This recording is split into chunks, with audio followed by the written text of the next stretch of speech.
நற்செய்தி வாசகம். புனித மாற்கு எழுதிய தூய நற்செய்தி அதிகாரம் 9 இறைவார்த்தைகள் 38 தொடக்கம் 40. அக்காலத்தில் யோவான் இயேசுவிடம், போதகரே, ஒருவர் உமது பெயரால் பேய்கள் ஓட்டுவதைக் கண்டு நாங்கள் அவரை தடுக்க பார்த்தோம், ஏனெனில் அவர் நம்மை சாராதவர் என்றார். அதற்கு இயேசு கூறியது, தடுக்க வேண்டாம், ஏனெனில் என் பெயரால் வல்ல செயல் புரிபவர் அவ்வளவு எளிதாக என்னை குறித்து இகழ்ந்து பேச மாட்டார்.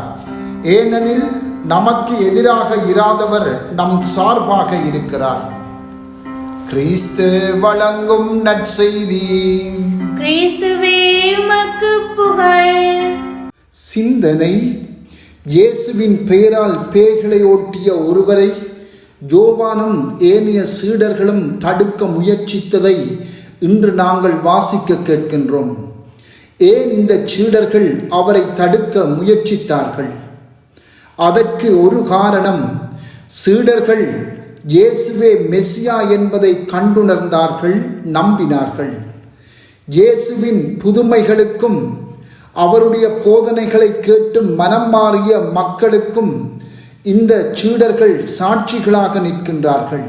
எனவே எல்லாரும் இயேசுவை மெசியா என்று கண்டுணர்ந்து அவரிலே நம்பிக்கை கொள்ள வேண்டும் என்று சீடர்கள் எதிர்பார்த்தார்கள்.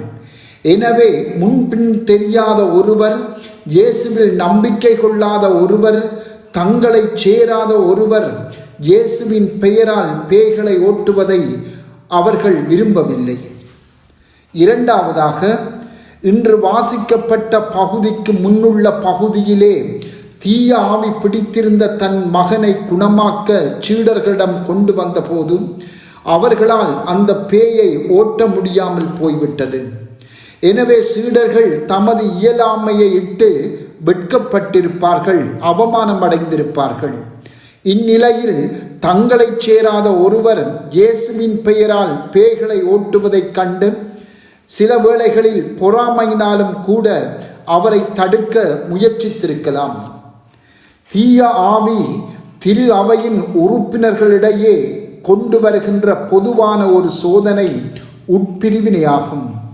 சீடர்களைப் போலவே அவரது உறுப்பினர்களாகிய எங்களிடமும் அதே பணியே வெவ்வேறு வடிவங்களில் ஒப்படைக்கப்பட்டிருக்கின்றது. கடவுளின் மாட்சிக்காகவும் மனிதர்களின் மீட்புக்காகவும் கடவுளின் மீட்பின் கருவிகளாக வாழ நாங்கள் அழைக்கப்படுகின்றோம். ஆனால் சில பல நேரங்களில் நாம் ஒன்று சேர்ந்து பணியாற்ற தவறிவிடுவதோடு ஒருவரை எதிரிகளாக கூட பார்க்கின்றோம்.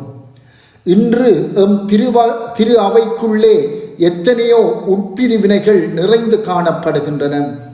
எமது மறை மாவட்டங்களும் பிரதேசவாதங்களாலும் சாதி உணர்வுகளினாலும் பிளவுபட்டிருக்கின்றன. இறைமக்களுக்குள்ளே மட்டுமல்ல, குருக்கள் துறவிகளுக்குள்ளும் இப்பிரிவினைகள் ஆழமாக புரையோடியுள்ளன. இவை முற்றாக ஒழிக்கப்பட வேண்டும். ஏனென்றால் இப்பிரிவினைகள் கிறிஸ்தவ வாழ்வுக்கும் பணிக்கும் முற்றும் எதிரானவையே. அவைகளின் தன்மைக்கே எதிரானவை. எந்த விதமான பிரிவினையும் தீய சக்தியிடம் இருந்தே வருகின்றது என்பதை நாம் மறந்துவிடக்கூடாது. அப்படியாயின் பிரதேசவாதங்களையும் சாதி பிரிவினைகளையும் கொண்டு வரும் குருவோ துறவியோ இறைமக்களோ அனைவரும் பேயின் கைக்கூலிகளே, பேயின் முகவர்களே. திரு அவைக்குள்ளும் மறை மாவட்டங்களுக்குள்ளும் பிரிவினைகளை கொண்டு வர பேய்கள் அமர்த்திய ஊழியர்களே இவர்கள் தமது மறுதரப்பினருக்கு எதிராக அல்ல, கிறிஸ்துவுக்கே அவரது ஆட்சிக்கே எதிராக செயல்படுகின்றார்கள். இத்தகைய இவர்களின் செயல்பாடுகள் பேய்களின் செயல்பாடுகளே. யாராவது நல்லது செய்வதை பார்த்தால் நாம் அடிக்கடி நம்மை பற்றி நினைத்து நாங்களே அந்த நல்ல வேலைகளை செய்பவர்களாக இருக்க விரும்புகின்றோம். கடவுள் ஒருவரை கொண்டு தமது பணிகளை சிறப்பாக செய்து வருவதை கண்டால் நாங்கள் உடனே எங்களுடைய தகுதியின்மையை நினைத்து விரக்தியினால் நிலை குலைந்து போகின்றோம்.